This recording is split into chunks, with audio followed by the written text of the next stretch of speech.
darajasiga tushishingizga to'g'ri keladi.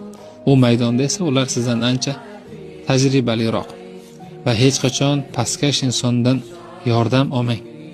Chunki bir burda non bergan bo'lsa, o'zim boqib katta qilganman deb da'vo qilishadi. Yillar davomida ustozimning bir nasihatiga amal qilib ko'p manfaatlar ko'rdim. Shu bilan bo'lishmoqchiman.